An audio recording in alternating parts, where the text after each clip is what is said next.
आपका स्वागत है हिंदी साहित्य में। और आज हम जो देखने जा रहे हैं यानी कि जो देखेंगे वह भाषा विज्ञान देखेंगे। भाषा विज्ञान क्या है और यह हिंदी साहित्य का जो पुस्तक है सरस्वती पांडे गोविंद पांडे हिंदी भाषा एवं साहित्य का वस्तुनिष्ठ इतिहास वहीं से है। वन लाइनर है, सभी परीक्षाओं के लिए इम्पोर्टेंट है। नेट हो, JRF हो, कोई भी परीक्षा हो, TGT PGT हायर सभी परीक्षा के लिए इम्पोर्टेंट है। असली जो आपका बेसिक के बाद शुरू होता है, अब शुरू होता है भाषा विज्ञान, यानी कि जो एक अच्छे लेवल से शुरू किया जाता है वह, अच्छे लेवल से जहाँ से पूछा जाता है वह। ठीक है। भाषा के मुख्यतः 4 तत्व होते हैं: ध्वनि, शब्द या पद, वाक्य और अर्थ। ठीक है, ध्वनि हो गया, शब्द या पद एक ही चीज़ है, तो ध्वनि, शब्द, वाक्य और अर्थ, इन 4 तत्वों को ही भाषा विज्ञान के अंतर्गत भाषा विज्ञान का 4 अंग बनाया जाता है। ध्वनि, ध्वनि से शब्द बनता है, शब्द से वाक्य बनता है, फिर वाक्य का अर्थ भी होना चाहिए। भाषा के चारों तत्वों की परिभाषा निम्नलिखित है। उच्चारण की दृष्टि से भाषा की लघुत्तम इकाई ध्वनि है। तो इकाई क्या है? ध्वनि है। कहाँ गया?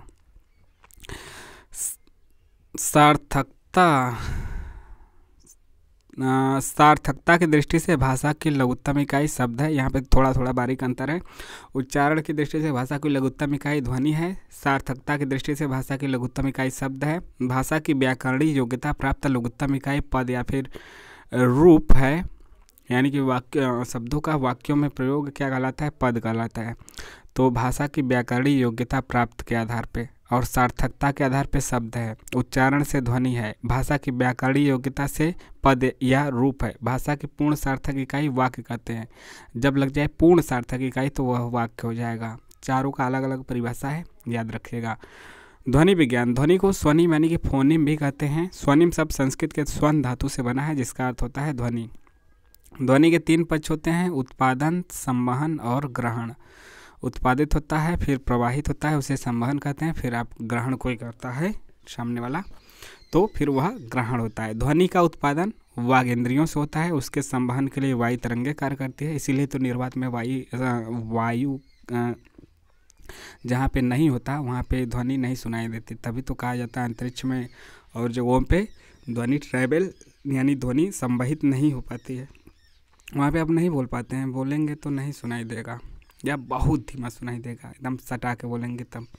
और ग्रहण की क्रिया कान द्वारा होती है। ध्वनि गुण 4 माने गए हैं: मात्रा, स्वर, आघात और वृत्ति। ध्वनि गुण को ध्वनि लक्षण, रागी तत्व, अखंड ध्वनि, रागी आदि भी कहते हैं। मान स्वर की कल्पना अमेरिका के प्रोफेसर डेनियन ने सन 1953 ईस्वी में की थी। इसे कोर्डिनल वावेल्स भी कहते हैं। मान स्वरों की संख्या 8 है, जो किसी भाषा विशेष से संबंध न होकर एक काल्पनिक स्वर है। आइए देखते हैं महत्वपूर्ण बिंदु। जीभ की स्थिति, ओठ की आकृति, मुख विवर के आधार पर मान स्वरों का वर्गीकरण निम्न ढंग से किया गया है, जो पहले भी आपने शुरू में ही देख लिया होगा।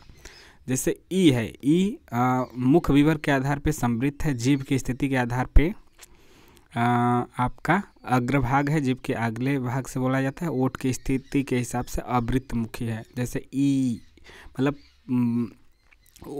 वह बोलते हुए हमारे मुख विवर की स्थिति क्या है और ओठ की स्थिति क्या है, जीभ की स्थिति क्या है, उसके आधार पर कहा गया है। ए मुख विवर पे आधार पे अर्थ समृद्ध है।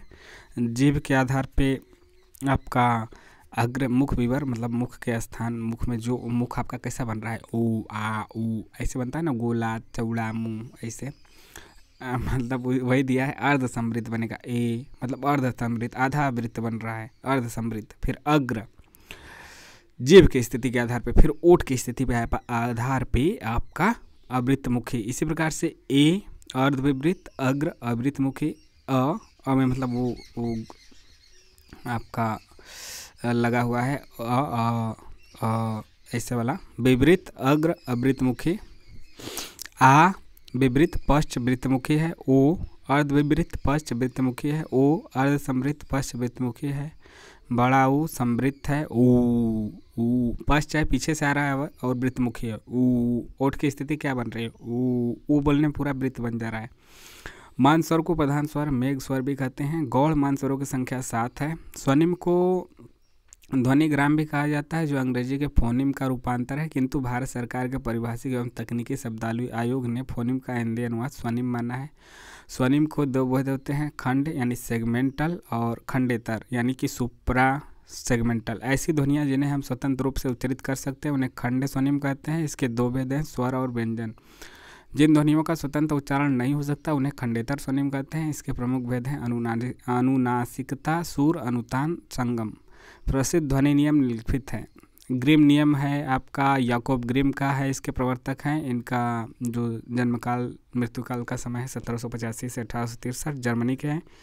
ग्रासमैन नियम हेरमन ग्रासमैन का है, 1809 से 1877 इनका जीवन काल रहा, यह भी जर्मनी के हैं। इसके बाद बर्नर नियम है, कार्ल अडोल्फ बर्नर का है, 1846 से 1896 इनका जीवन काल है, यह भी जर्मनी के हैं। तालव्य नियम है विल्हेल्म थॉमसन और कालिस का, यह आपका इनका बारे में कुछ नहीं पता है। मूर्धन्य नियम आपका है प्रोफेसर पाट व प्रोफेसर फोर्तुनातावे का, और ये रूसी हैं। पद या रूप विज्ञान दूसरा आपका शब्द आता है कि पद क्या है या फिर इसी को रूप कहते हैं। पद या रूप क्या है, तो पद और रूप का विज्ञान क्या है। प्रयोग समर्थ सार्थक शब्द को पद कहते हैं। यास्काचार्य ने पद के मुख्यतः 4 भेद माने हैं, नाम, आख्यात, उपसर्ग और निपात। ठीक है, नाम, आख्यात, उपसर्ग और निपात। उपसर्ग, निपात और नाम सुना होगा आपने, और आख्यात तो नहीं सुना होगा, बहुत कम सुने होंगे। रूपिम को 4 प्रमुख आधारों पर वर्गीकृत किया जाता है, जो निम्नलिखित है।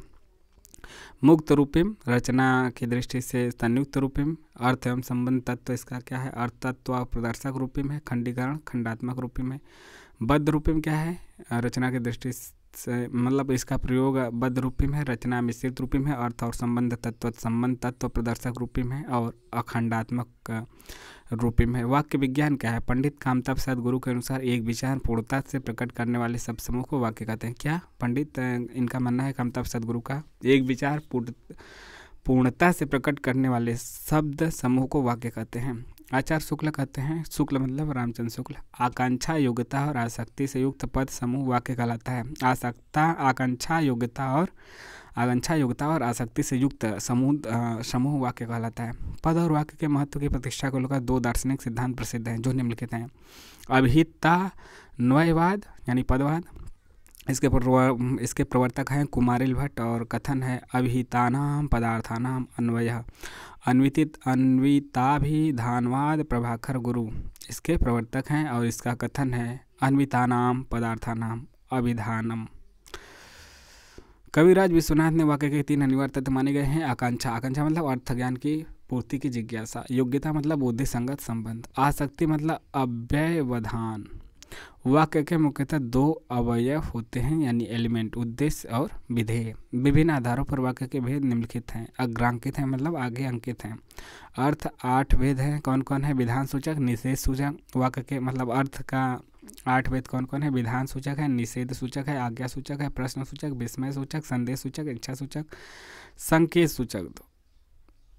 इसके बाद आपका क्रिया के 2 भेद, क्रियायुक्त और क्रियाविहीन। रचना के 3 भेद, रचना के मतलब आधार पे वाक्य के भेद, रचना के आधार पे। अर्थ के आधार पे 8, क्रिया के आधार पे 2, रचना के आधार पे 3। सरल वाक्य, मिश्र वाक्य और संयुक्त वाक्य। शैली के आधार पे 3 भेद हैं, शिथिल, समीकृत और आवर्तक। आकृति के आधार पे 2 हैं, योगात्मक और अयोगात्मक। अर्थ विज्ञान क्या है ये देखते हैं। शब्द के द्वारा जो प्रतीति होती है उसे अर्थ कहते हैं। संकेत ग्रह या अर्थबोध के भारतीय विद्वानों ने 8 साधन माने हैं तथा पाश्चात्य विद्वानों ने 3 साधन माने हैं। भारतीयों के अनुसार 8 कौन कौन से हैं, व्याकरण है, आप्त वाक्य है, उपमान है, वाक्य शेष या फिर प्रकरण है, विवृत्ति यानी कि व्याख्या और विवरण है, प्रसिद्ध पद का सन्निधि, व्यवहार और कोश। जबकि पाश्चात्य विद्वान जो 3 साधन माने हैं उसमें व्यवहार यानी कि डेमोन्स्ट्रेशन, विवरण यानी कि सरकम लोकेशन, अनुवाद, ट्रांसलेशन।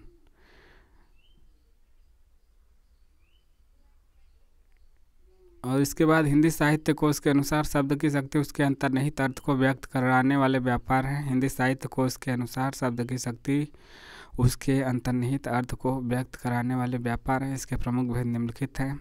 शब्द है आपका, उसके बाद शब्द शक्ति या वृत्ति है, फिर अर्थ है, शब्दवाचक है, अभिधा में है और इसका अर्थ वाच्य होता है, मुख्य रूप से होता है, मुख्य होता है। लक्षक आपका है लक्षणा और लक्ष्य, यह गौड़ है। व्यंजक व्यंजना व्यंग प्रतीयमान है। प्रमुख शब्द शक्तियों की परिभाषा निम्नलिखित है। अभिधा क्या है? परिभाषा इसका है साक्षात सांकेतिक अर्थ, यानी कि मुख्य अर्थ का बोध कराने वाले व्यापार को अभिधा शक्ति कहते हैं। लक्षणा मुख्यार्थ का बाधा होने पर रूढ़ि के कारण या किसी प्रयोजन के लिए मुख्यार्थ से संबंध अन्य अर्थ ज्ञान जिस शक्ति के द्वारा होती है वह लक्षणा है। अर्थात लक्षणा के 3 हेतु हैं, 3 कारण हैं। मुख्यार्थ का बाध, मुख्यार्थ का लक्ष्यार्थ से योग और रूढ़ि या प्रयोजन।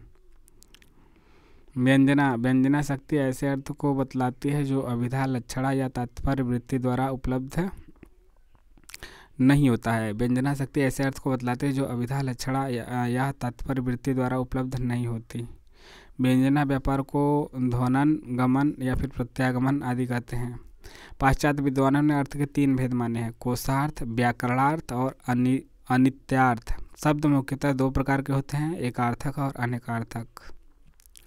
एकार्थक शब्दों के अर्थ निर्णय के 10 साधन माने गए हैं तथा अनेकार्थक शब्दों के अर्थ निर्णय के 14 साधन माने गए हैं जो निम्नलिखित हैं। एकार्थक में आपका जो 10 साधन है कौन कौन है? वक्ता है, श्रोता को बुद्धा भी कहते हैं, वाक्य है, वाच्य, अन्य सन्निधि, प्रकरण, देश, काल, काकू और चेष्टा।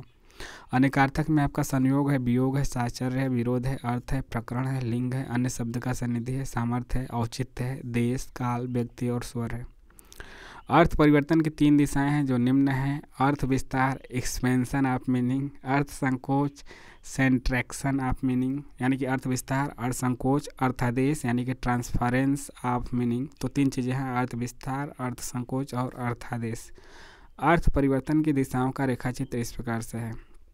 अर्थ परिवर्तन की दिशाएं अर्थ विस्तार, अर्थ संकोच और अर्थादेश है। और उसके बाद अर्थादेश में आपका अर्थोत्कर्ष, अर्थापकर्ष मतलब अर्थ का उत्कर्ष और अर्थ का अपकर्ष, मूर्तिकरण, अमूर्तिकरण है। अर्थ परिवर्तन या विकास के तहत अर्थ विस्तार की दृष्टि से प्रमुख शब्दों की सूची निम्नलिखित है। अर्थ विस्तार की दृष्टि से स्याही क्या है? स्याही का मूल अर्थ काली स्याही है, परिवर्तित अर्थ है सभी रंगों के लिखने की स्याही। तेल, तिल का तेल, सभी प्रकार का तेल। कुशल, कुशों का लाना। निपुण, चतुर, प्रवीण, बीड़ा वादन में निपुण, दक्ष और चतुर। महाराज, राजा, रसोइया। गवेषणा, गाय चाहना, खोज। अर्थ परिवर्तन या विकास के तहत अर्थ संकोच की दृष्टि से प्रमुख शब्दों की सूची निम्न है। सर्प, मूल अर्थ जो सरकता है, परिवर्तित अर्थ सांप। कुंजर, जो कुंज में विचरता है, हाथी। धान्य, धान से संबंध, चावल, अन्न हो गया। मोदक, प्रसन्न करने वाला, लड्डू। बाढ़, बढ़ने की क्रिया, जलावेग। लगान, जो लगाया गया है, कर। गौ, इंद्री, पृथ्वी, गाय। ऋछ, नक्षत्र, ऋषि, ऋष भालू का नाम है। आदर्श, दर्पण, प्रतिलिपि, अनुकरणी। आशा मतलब दिशा या इच्छा, इच्छा है। अवतार आपका उतार, भूमिका और देवता का जन्म। मृग मतलब एक पशु है, हिरन है, मुर्गा, पक्षी है, कुक्कुट वाले कैटेगरी में। मदक, नशीला, मादक नशीला पदार्थ है जैसे अफीम। खाजा, खाद्य पदार्थ है, एक मिठाई है। अन्न, खाया हुआ जैसे चना, गेहूँ आदि। लोह, धातु है, लोहा जैसे। अर्थ परिवर्तन के तहत अर्थादेश की दृष्टि से कुछ प्रमुख शब्दों की सूची। अर्थोत्कर्ष, अर्थापकर्ष, अमूर्तिकरण और मूर्तिकरण ऐसे कैटेगरी में रहेगा। जैसे कि अर्थोत्कर्ष मुग्ध, अर्थापकर्ष असुर, अमूर्तिकरण में आपका लाठी, मूर्तिकरण में उपन्यास। इसी प्रकार से आपका अलग अलग है। तो फिरंगी, जुगुप्सा, काटा, सुहाग। काटा मतलब दर्द होगा, सुहाग मतलब सौभाग्य। पाखंड, शौच, भार, सामग्री। चाल, कृष्ण, निमग्न, बात उड़ाना। जमादार, त्यौहार, गधा, विचार बिखर गए। चारवाक, मुहूर्त, पूंछ, विराग्नि। सुहागिन, आँख दिखाना, विचारधारा। देहाती, मधुर, माथा ठनकाना, विद्याधन। चमार, वज्र, वटुक, अंधकार, देवता। सीधा साधा, आबदस्त, पतझड़, जनता। हजरत, महाराज, जुगनू, सफ़ेदी। गवेषणा, मंदिर, पतवार, उतराई। देवदासी, कलश, रश्मि, धुलाई। महाजन, नाम, सलभ, रंगाई। सभ्य, कुंभ, समुद्र, सवारी। तो इस प्रकार से आप यहाँ पे भाषा विज्ञान यहाँ पे समाप्त हुआ। इसके बाद हम देखेंगे आपका अर्थोपकर्ष में आपने यह शब्द देखा, अलग अलग भी आप पैसे पढ़ सकते हैं। मुग्ध, फिरंगी, पाखंड, चाल, मतलब ऊपर से नीचे। अर्थोपकर्ष में, अर्थापकर्ष में, अमूर्तीकरण में, मूर्तिकरण में, ठीक है। तो असली तो ऐसे ही है, ठीक। वो बस भाषा विज्ञान को समझने की दृष्टि से दिया गया है। कैसा लगा ज़रूर बताइए, कमेंट कीजिए और चैनल को सब्सक्राइब भी कीजिए, लाइक तो करते रहिए। और चैनल से मतलब यह इसका पीडीएफ आपको चाहिए और भी अदर विभिन्न पीडीएफ सिलेबस में लगे हुए जो उपन्यास, कहानी, निबंध, नाटक वगैरह है उसका पीडीएफ चाहिए तो टेलीग्राम से भी जुड़े। टेलीग्राम आपको डिस्क्रिप्शन बॉक्स और मैसेज बॉक्स दोनों में आपको पिन किया हुआ मिलेगा। चैनल को सब्सक्राइब कीजिए। मिलते हैं नए वीडियो में। जय हिंद, जय भारत। कैसा लगा ज़रूर बताइए।